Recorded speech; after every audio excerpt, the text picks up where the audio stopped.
There's 5 days left in 2022. I thought it'd be fun to look back at some interesting moments with Iga Swiatek.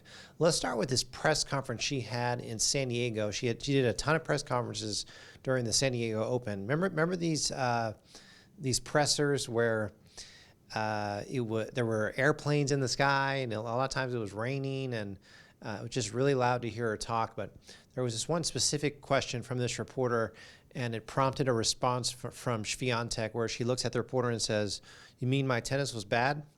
Take a look at this conversation between her and reporters after a match in San Diego, and we're going to be doing this all week.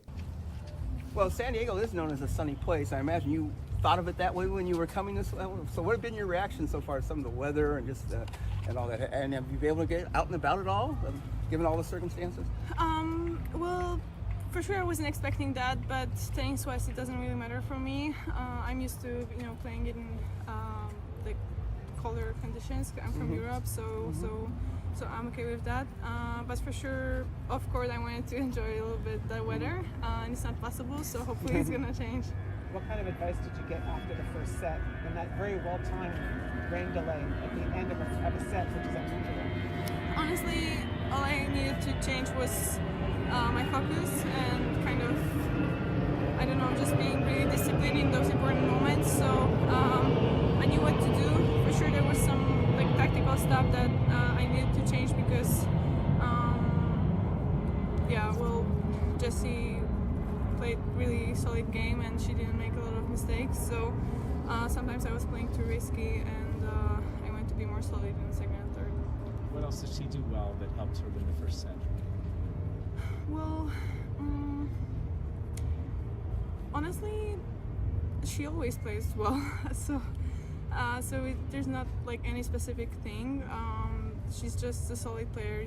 She's playing pretty flat ball, so you have to be ready with like your footwork, and with those heavy balls, sometimes it was hard for me to play a little bit more topspin because it was heavy, but I managed to change that anyways in second set, so I'm happy about that. Your next match is against either Collins or Vekic. You've played each of them twice. Could you say a few words about those two matchups? Well, they're both heavy hitters, so it's going to be different than against most of players. But throughout, this season and also last season, we paid a lot of attention in practicing getting back these heavy strokes and just not just playing them back with the same amount of energy. So hopefully I'm going to be able to use that, and we'll see. It's not easy to play against players like that because they're taking a lot of risk, and sometimes it's in, sometimes it's out. So you have to be really focused. You had such high expectations. Obviously, now you come off a tournament where you reached the final but didn't win last week. Does that have any impact on you? Give you a little more motivation, or how do you go bouncing off the last week's results heading into this? You mean it was bad? I didn't say it was bad. I just said so much is expected of you and you did not win. But well, honestly, final of a tournament after winning a Grand Slam, when sometimes it's even harder to play your tennis.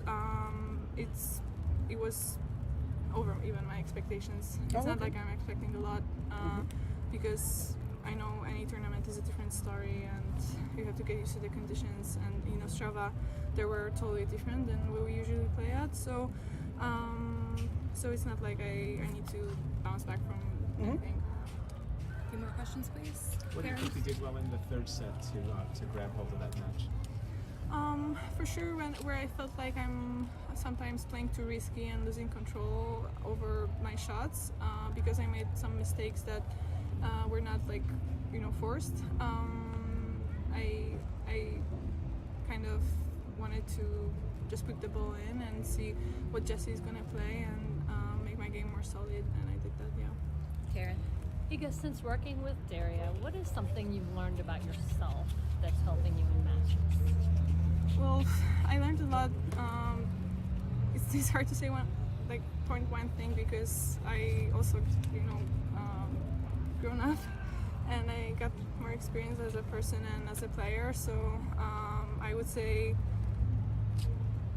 everything I know about myself happened in those 3 years, because I was 18 when we started working. Right now, I've won many tournaments, and I made my position in WTA more stable. So on court, many things changed as well, because physically and tennis-wise, I'm just getting better. So I'm pretty happy that mentally we were able to catch up with everything that was going on, I could use those skills on matches on important moments, and I don't know what I learned. Patrick, Like, last everything. question. Sorry. Iga, this week I've noticed some of the players like not stepping on the lines. One player's literally stepping inside the D and inside the O when they walk by San Diego. Do you have any on-court superstitions or anything like that? Not really. I have my routines, and that's really helpful, because when you're keeping things the same way, you're kind of in a zone, you know. But I don't have any superstitions. I always thought that. Like doing the footwork before the match and stuff. How long have you done that? Yeah, maybe that's a superstition. But honestly, it's just, I don't know. It's just a routine. I think I started at the beginning of last year, but I'm not sure. You probably would know better. I was like, Rob, I'm not so really- I didn't know if you liked that and did that from him, or you just started doing it naturally. Naturally, I would say. Yeah. All right, thank you, everyone. Thank you. Good luck.